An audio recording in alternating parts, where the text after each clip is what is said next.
Big pass Malayalam இன்னைக்கு டேல ஒரு மிகப்பெரிய மாற்றத்தை பிக் பாஸ் கொண்டு வந்திருந்தார். நேத்து ஒரு எலிமினேஷன் மிட் வீக் எவிக்ஷன், நீங்க டாஸ்க்ல தோத்தா இந்த வீட்டை விட்டு வெளியே போனோம் அப்படின்ற மாதிரி ஒரு விஷயத்த வச்சிருந்தாங்க.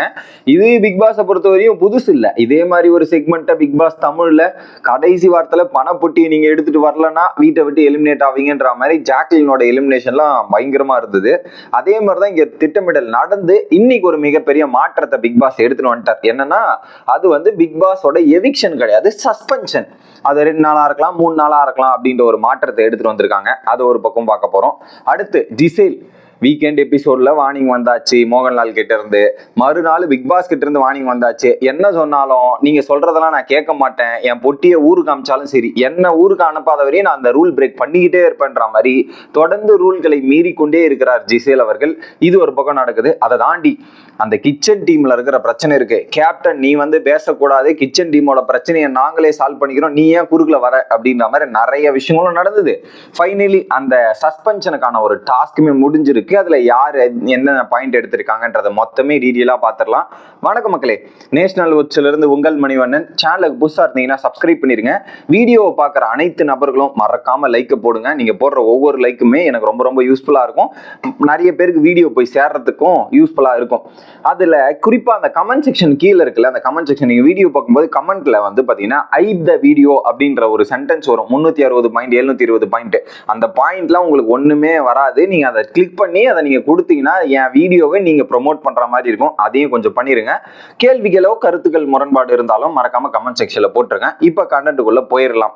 ஃபர்ஸ்ட் ஜிசேல் என்ன பண்றாங்க, கிச்சன் டீம்ல வேலை செஞ்சுட்டு இருக்காங்க. மைக்ரோ ஓவன்ல ஏதோ ஒன்று சூடு பண்ணியிருக்காங்க. சூடு பண்ணோடனே என்ன பண்ணுவோம், நம்ம மைக்ரோ ஓவன்ல வச்சு சூடு பண்றோம். இப்போ அதை சூடு பண்ணி முடிச்ச உடனே அதை எடுத்துட்டு மூடுவோம் இல்லையா. இவங்க சூடு பண்ணோட சரி டோரை திறந்து போட்டு அவங்க இஷ்டத்துக்கு கிளம்பி போறது. அதை பார்த்து தான் அனீஷ் கேட்கிறாரு, ஏமா நீ ஒரு வேலையை பண்ணுவ, அவன் கூடயே எல்லாத்தையும் இது பண்ணிட்டு இருக்கணுமா, வந்தா அதை பண்ணிட்டு முடிச்சுட்டு போனோமா இருக்கணுமா, அப்படி இருக்கு தேவையில்லையா, எதுக்கு இப்பெல்லாம் பண்றேன்ற மாதிரி கேட்கிறாரு அனீஷ். கிச்சன் டீம்ல இது ஒரு சண்டை ஆரம்பிக்குது. அக்பர் சொல்றாரு எல்லாரும் கிச்சன் டீமுக்கு ஹெல்ப் பண்ணுங்க, இது பண்ணுங்கன்ற ஒரு டிஸ்கஷன் போயிட்டு இருக்கும்போது நடுவுல பாத்தீங்கன்னா ஷாரிகாவோ இன்னும் ஒரு சில நபர்கள், அந்த ஒனில் பாபு, ஏன்னா ஒனில் சபு போன வாரம் கிச்சன் டீம்ல இருந்தார்ல. ஏன்னா அவரு இந்த பிக் பாஸ் கேமே கிச்சன் டீம்ல நம்ம இருந்துட்டா நம்ம அந்த பிக் பாஸ் கேமே ஜெயிச்சிடலாம்னு நினைச்சிருக்காரு போல இருக்கு. ஸோ கிச்சன் டீம்ல ஏதாவது ஒண்ணுன்னா நான் இருப்பேன்டா, நான் நிப்பேன்டான்ற மாதிரி ஃபர்ஸ்ட் அவர் வந்துடுறாரு.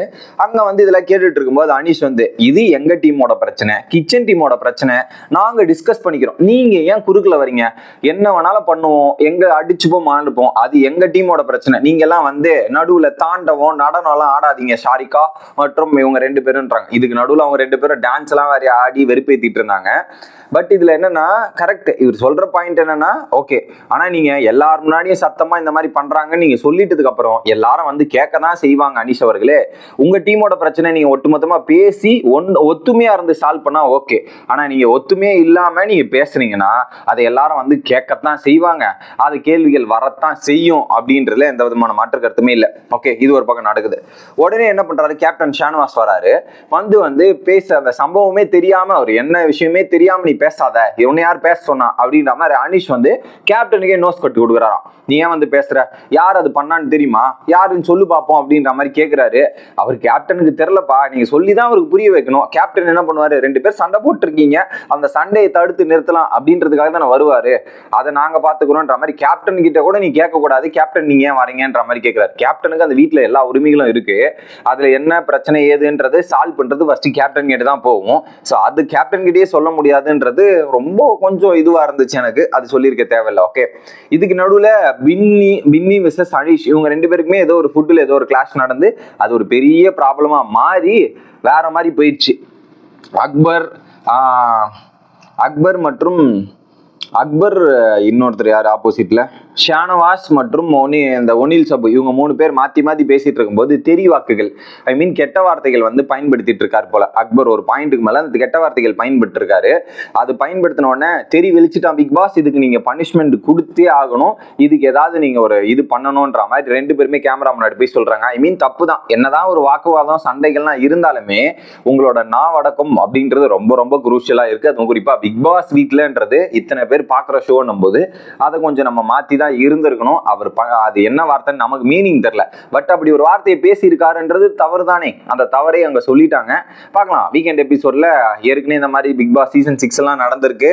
ஏன் வார்னிங் கொடுத்துட்டு அதுக்கப்புறம் வீட்டுக்குள்ள உட்கார வச்சிருந்தாங்க 2 பேரை, அந்த டைட்டில் வின்னர் மற்றும் இன்னொருத்தர். ஸோ அதே மாதிரி இது தொடர்ந்து நடந்துட்டே இருந்தா கண்டிப்பா அதுக்கு ஒரு வார்னிங் வரதுக்கான வாய்ப்பு இருக்கு. இது வேற இவங்க கம்ப்ளைண்டா வேற ரைஸ் பண்ணிட்டாங்கல்ல, கண்டிப்பா வீக்கெண்ட்ல மோகன்லால் சார் வந்து கேட்க போறார் அப்படின்றது கிளியரா தெரிஞ்சிச்சு. ஓகே, அடுத்து அக்பர். அதுல இன்னொரு ஃபைட்டுமே வந்துருச்சு. அக்பருக்காக ஷரத் வராரு, ஒனில் சாபுக்காக கேப்டன் ஷானவாஸ் வராரு. இந்த பக்கம் 2 பேர், இந்த பக்கம் 2 பேர் மோதிக்கலாமா அப்படின்ற மாதிரி 2 பேரும் பேசுறாங்க. உடனே என்ன சொல்றாரு, நீங்க தான் குரூப்பிசம் விளையாடுறீங்க, குரூப்பா பிளான் பண்றீங்கன்ற மாதிரி அக்பர் சொல்றாரு. உடனே ஒனில், நீங்க 2 பேர் பண்றது எங்களுக்கு தெரியாதா, வீக்கெண்ட் எபிசோடு வரையும் வந்திருக்குது, நீங்க தான் குரூப்பிசம்ன்றது மோகன்லாலே சொல்லிட்டு போயிட்டாரு அப்படின்ற மாதிரி இங்க டிஸ்கஷன். ஆனா அதுல குரூப்பிசம் கேம் இருக்கு அப்படின்னு பாத்தீங்கன்னா அக்பரும் ஷரத்துக்குள்ள ஒரு நட்பு இருக்கு.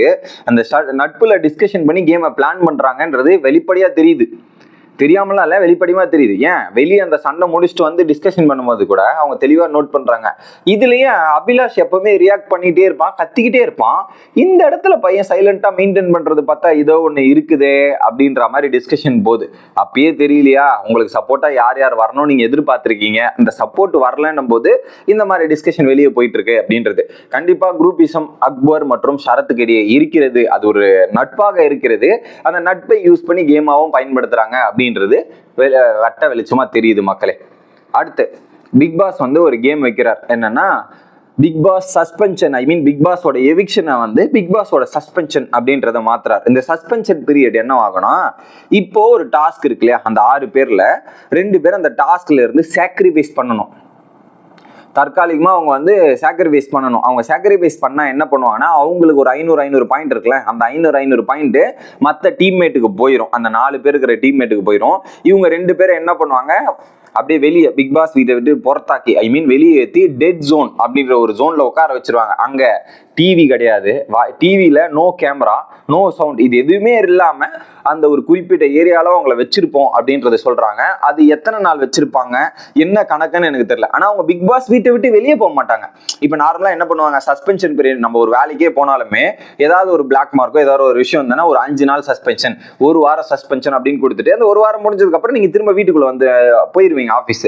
அதே மாதிரிதான் பிக் பாஸ் வீட்லயும் சஸ்பென்ஷன் பீரியட் இருக்கு. அந்த சஸ்பென்ஸ் பீரியட் முடிச்ச உடனே நீங்க வீட்டுக்குள்ள போயிடலாம். ஆனா அதுக்குள்ள வீட்டுக்குள்ள என்ன நடக்குது ஏது நடக்குதுன்றது தெரியாது அப்படின்றது தான் பாயிண்ட். ஓகே, அதை சொல்றாங்க. அதை எப்படி எக்ஸிக்யூட் பண்றாங்கன்றது வெயிட் பண்ணி பார்க்கலாம்.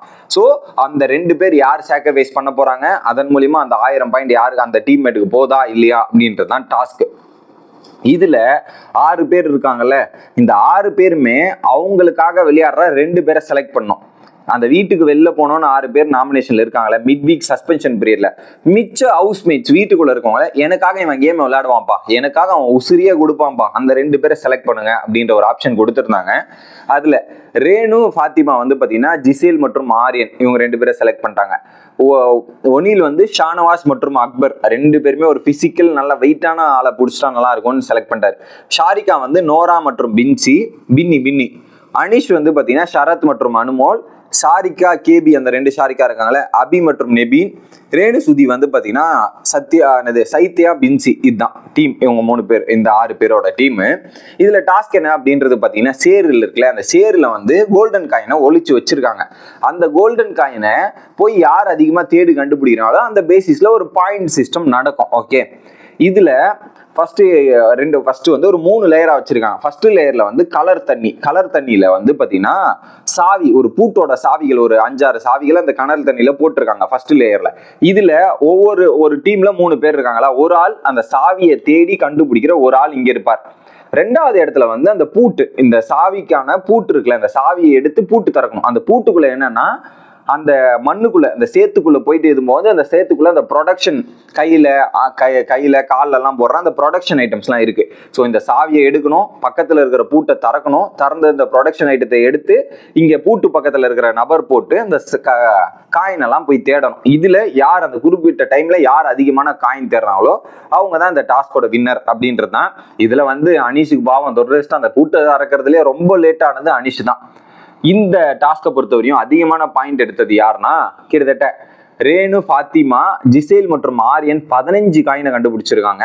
அவங்களுக்கு வந்து 6 பாயிண்ட். முதல் இடத்துல இருந்த 6, 5, 4, 3, 2, 1 அந்த மாதிரி யார் அதிகமான பாயிண்ட் எடுத்திருக்காங்களோ அவங்களுக்கு 6, அதை விட கம்மியான 5, அதை விட கம்மியான 4 இந்த டிக்ரிமெண்ட் ஆர்டர்ல வரும். ஃபர்ஸ்ட் ரேணு ஃபாத்திமா, ரெண்டாவது இடத்துல சாரிகா கேபி, மூணாவது இடத்துல வந்து பாத்தீங்கன்னா ரேணு சுதி, நாலாவது இடத்துல ஒனில், அஞ்சாவது இடத்துல வந்து பாத்தீங்கன்னா ஷாரிகா, லாஸ்ட் இடத்துல அனீஷ். 3 பாயிண்ட் எடுத்ததால அனீஷ் அவர்கள். இதுதான் இன்னைக்கு பாயிண்ட்ஸ் டேபிளோட நிலவரம்.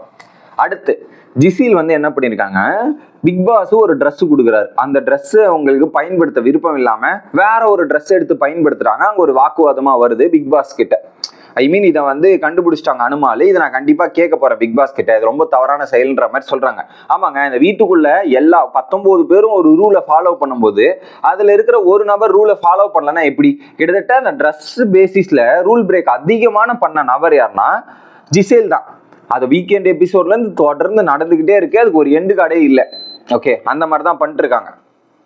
அப்போ வந்து என்ன சொல்றாங்க, இது டிஸ்கஷன் போயிட்டு இருக்கும்போது பிக் பாஸ் கேட்கிறாரு, நீ என்ன ட்ரெஸ் போட்ட ஏது அப்படின்னும் போது, இது வந்து கிழிஞ்சிருக்கு பிக் பாஸ், அந்த ட்ரெஸ் கிழிஞ்சிருக்கு, அதனால நீங்க முன்னாடி கொடுத்த ஒரு ட்ரெஸ்ஸை போட்டுன்ற மாதிரி சொல்லிட்டு இருக்காங்க. இப்படி பேசும்போது அனுமால் கேட்கறாங்க கேள்வி. அப்போ வந்து சொல்றாங்க ஜிசேல், என் உடம்பு என் உரிமை, உனக்கு என்ன பிரச்சனை அப்படின்றது கேட்குறாங்க. கரெக்டு தான். ஆனால் அந்த பிக் பாஸ் வீட்டை பொறுத்தவரையும் ரூல்ஸ் இருக்குல்ல, அந்த ட்ரெஸ்ஸை பொறுத்தவரையும். ஸோ அந்த ட்ரெஸ்ஸை எது போடணும்னு அதை கொடுக்கணுன்றதுக்காக தானே போட்டணும். அப்போ எல்லாரும் எல்லா இஷ்டத்துக்கு ட்ரெஸ்ஸை போட்டுடலாமே அப்படின்ற ஒரு பாயிண்ட் இருக்குல்ல, அந்த இடத்துல அனுமால் கேட்டது எனக்கு கரெக்டு தான். அப்போ வந்து எனக்கு சொல்றாங்க ஜிசேல் வந்து, எனக்கு ஹைட் இருக்கு, வெயிட் இருக்கு, உனக்கு என்ன ஹைட்டா இருக்கு அப்படின்ற மாதிரி, உனக்கு என்ன இருக்கு அப்படின்ற மாதிரி கேட்டாங்க. ஸோ ஜிசேல் வந்து பயங்கரமான ஹைட்டு, அனுமால் இவ்வளவு இதுவா இருக்கும்போது, ஸோ அது வந்து அந்த குள்ளம் ஹைட்டு கம்மியா இருக்கவங்கள ஒரு விதமான இது பண்ற மாதிரி இருந்தது. அந்த இடத்துல தவறான பாயிண்ட் தான். அவங்க மென்ஷன் பண்ணதே தவறான ஸ்டேட்மெண்ட் தான், அதுல மாற்று கருத்து இல்லை. அதுக்கு ஒரு பாயிண்ட்ல ரொம்ப எமோஷனல் ஆகிட்டு அனுமால் போயிட்டு எமோஷனலா பிரேக் டவுன் ஆகி அழ ஆரம்பிச்சிட்டாங்க. ஏன்னா அந்த ஷார்ட்டா இருக்க, குள்ளமா இருக்க, அதை பேஸ் பண்ணி அவங்களுக்கு ட்ராமா இருக்கு போல முன்னாடி. ஸோ அதை எடுத்து இங்க மீன் பண்ண ஜிசேல் வந்து என்ன சொல்றாங்க, இல்ல இந்த ட்ரெஸ்ஸுக்காக தான் நான் மீன் பண்ணேன் தவிர்த்து இதை மீன் பண்ணலன்னு சொல்றாங்க. பட் அது எக்ஸாக்டா அந்த ஸ்டேட்மெண்ட் சொல்லும் போது, நீ குள்ளமா இருக்க, இதுவா இருக்க அப்படின்ற மாதிரி தான் மீன் பண்ணப்படுது. ஸோ யாரை கேட்டாலும் அதை அப்படிதான் எடுத்துப்பாங்க. அந்த இடத்துல ஜிசேல் ஸ்டேட்மெண்ட் ரொம்ப ரொம்ப தப்பு. எல்லாருமே அதை சொல்லி புரிய வைக்க ட்ரை பண்ணாங்க, அது புரிஞ்சுட்டாங்கன்னு நினைக்கிறேன். அதுக்கப்புறம் பிக் பாஸ் 3வது வாட்டி வார்னிங் கொடுக்குறேன், எல்லா வாட்டியும் நீங்க இதான் பண்றீங்கன்னு. ஸோ வேற ஏதாவது பண்ணி அடுத்த ஒரு 3 வாரம் நாமினேட்டை போட்டு விட்டீங்கன்னா பிக் பாஸ் அவங்க திரும்ப பண்ணுவாங்களா? நீங்க ஸ்ட்ரிக்டான ஆக்ஷன் எடுத்தால் மட்டுமே தண்டனைகள் நிறுத்தப்படும். நீங்க எல்லா வாட்டியும் கூப்பிட்டு இப்படி பண்ணாதமா அப்படி பண்ணாதமான்ற மாதிரி கூப்பிட்டு வார்னிங் கூப்பிட்டு விட்டா அவங்க பண்ணாமையா இருக்காங்க? 3 வாட்டி கொடுத்துட்டீங்க, அந்த 3 வாட்டி மீறி தொடர்ந்து பண்ணிக்கிட்டே தான் இருக்காங்க அப்படின்றதுல எந்த விதமான மாற்று கருத்தும் இல்லை. அடுத்து சைத்யா மற்றும் அனுமோல் வந்து சொல்றாங்க, சைத்யா வந்து ரிவீலும் பண்ணிடுறாங்க. அதுல ஜிசேலுக்கு அந்த ட்ரெஸ் போறதுக்கு விருப்பம் இல்ல. அப்படியே கொஞ்சம் 2 நாளைக்கு முன்னாடியே அதோடைய கொஞ்சம் சீன்ஸ் எல்லாம் நம்ம பார்த்திருந்தோம், அவங்களுக்கு விருப்பம் இல்லாம போறது. அதனால இன்னைக்கு வந்து இப்படிலாம் அவங்க வந்து சில விஷயங்கள் பண்றாங்க அப்படின்றதுமே கிளியர் கட்டா புரிஞ்சிருச்சு. இது ஒரு பக்கம். அடுத்து அக்பர் வந்து ரேணு சுதி கிட்ட அந்த செப்டிக் டேங்க்னு ஒரு பிரச்சனைக்காக என்ன பண்ணார், அந்த ஆர்ட்டை எடுத்து சப்பாத்தி போட்டிருந்தார். அந்த ஆர்ட் சப்பாத்தியை எடுத்துட்டு வந்து ரேணு சுதிக்கு கொடுத்துட்டு, அந்த சப்பாத்தியை வந்து நீங்க சாப்பிடுங்க, இது பண்ணுங்க, ப்ராப்ளம் சால்வ் பண்ணலாம்னு முயற்சி பண்றாரு. ரேணு சுதி வந்து அந்த சப்பாத்தியை அக்செப்ட் பண்ணி ஏத்துக்கிற மனநிலையில இல்லை.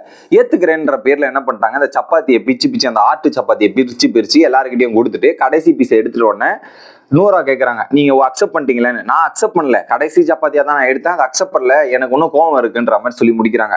இன்னொரு பக்கம் எப்படியாவது இந்த புதுசு எத்தனை வாட்டி நானும் சாரி கேட்கறது, ஒரே ஒரு ஸ்டேட்மெண்ட் சொல்லிட்டேன், அது தப்பு தான், அதை ரியலைஸ் பண்ணி நான் சாரி சொல்லி அதை சால்வ் பண்ண முயற்சி பண்றேன்ல, ஏன் என்ன ஒத்துக்க மாட்டீங்க அப்படின்ற மாதிரி அக்பரோட நிலவரம் இருக்கு. அடுத்ததா பாத்தீங்கன்னா நெவீன் மற்றும் ஷாரிகாக்கு இடையே ஒரு பிரச்சனை என்னன்னா, நெவீன் வந்து வெஷல் டீம்ல இருக்கார். வெஷல் டீம்ல இருக்கும்போது வெஷல் வாஷ் பண்றது இந்த டீம் தானே. அவர் என்ன சொல்றாரு, சொந்தமா சாப்பிட்ற அவங்கவுங்க சாப்பிட்ற பிளேட்டை அவங்கவுங்க கழுவி கொடுத்துருங்க, என்னெல்லாம் கழுவ முடியாதுன்றத சொல்றாரு. ஸோ ஒரு பக்கம் நியாயமா தான் இருக்கு. ஏன்னா நீங்க சாப்பிட்ற பிளேட்டை நீங்க பண்றதுன்றது ஒரு பேசிக் மேனர்ஸ் பிக் பாஸை பொறுத்தவரையும். அதை நீங்க கழுவி கொடுத்துருங்கன்றத நவீன் சொல்றாரு, கரெக்ட் தான். அப்போ சாரிகா கேபி என்ன சொல்றாங்க, ஓகே இதை நீங்க கழுவி கொடுத்துருங்க, இல்லைன்னா நீங்க போட்ட தட்டுகள் அப்படியே இருக்கும்ன்றது தான் நவீனோட பாயிண்ட். இன்னொரு பக்கம் சாரிகா கே சொல்றாங்க என்னன்னா, எப்பா நீ என்கிட்ட சொல்றியா, முதல்ல நீ குடிச்ச கிளாஸ் எடுத்துட்டு வந்து கழுவி வைக்கிறியா, நீ இஷ்டத்துக்கு போட்டு போற ஆள் தானடா நீ அப்படின்ற மாதிரி சொன்னோடனே கரெக்ட்ல அவங்க சொல்ற பாயிண்ட்டும் வேலிடா இருக்கு. நம்ம மற்றவங்களுக்கு சொல்றோம், அதை நம்மளும் ஃபர்ஸ்ட் ஃபாலோ பண்ணோம்ல. இதே மோகன்லால் சார் வந்து சொன்னாலுமே எனக்கு விருப்பம் இல்லை, இஷ்டம் இல்லை, நான் வந்து சொந்த பிளேட்டை கழுவ மாட்டேன், அவங்க சொந்த பிளேட் அவங்க தான் கழுவணும், இது ஒரு பேசிக், இது அப்படிதான் நான் பேசுவேன்ற மாதிரி சொல்லிட்டு இருக்காரு. அதுல கொஞ்சம் திருட்டுத்தனத்தையும் நிறுத்திக்கலாம் நவீன் அவர்கள். ஏன்னா எல்லா வாட்டியும் ஃபுட் ஐட்டத்தை திருடிட்டு அந்த பெட்ஷீட் எங்க இருக்குன்னு பெட்ஷீட் எடுத்து போத்திக்கிட்டு சாப்பிட்டுட்டு இருக்காரு. இது எங்க போய் முடிய போகுதுன்னு எனக்கு தெரியல மக்கள். இது ஸோ இதுல வந்து நவீன் சொன்னது ரைட்டு தான், ஆனா அது அவரும் ஃபாலோ பண்ணும் அப்படின்றது தான் ஒரு ஹைலைட்டான விஷயமா நான் பாக்குறேன். அடுத்து 3 பேரோட சொந்த கதைகள் சொல்ற நேரம் வந்துச்சு. அதுல குறிப்பா இப்போ அப்பா, அம்மா, ப்ரொஃபஷன், லைஃப், மேரேஜ், லவ்னு இருக்கும்ல, இந்த மாதிரி ஒரு 5 கிரைட்டீரியா நிறைந்த ஒரு பவுல்ல போட்டுருவாங்க. 3 பேர் யாருன்னா ரேணுசுதி, ஷாரிகா மற்றும் ஒனில் சபு, அவங்க 3 பேர் நீங்க ஸ்டோரி சொல்லியிருந்தாங்க. இதுல ஷாரிகாவோட ப்ரொஃபஷனை பத்தி, இது ரேணுசுதி வந்து அவங்களோட லைஃப் மற்றும் அவங்க அப்பாவை பத்தி ஒவ்வொருத்தருக்கும் ஒரு டாபிக் வரும், அதை பேஸ் பண்ணி நம்ம சொல்ல வேண்டியது இருக்கும். அதுதான் இன்னைக்கு எபிசோட்ல நடந்து முடிச்சது.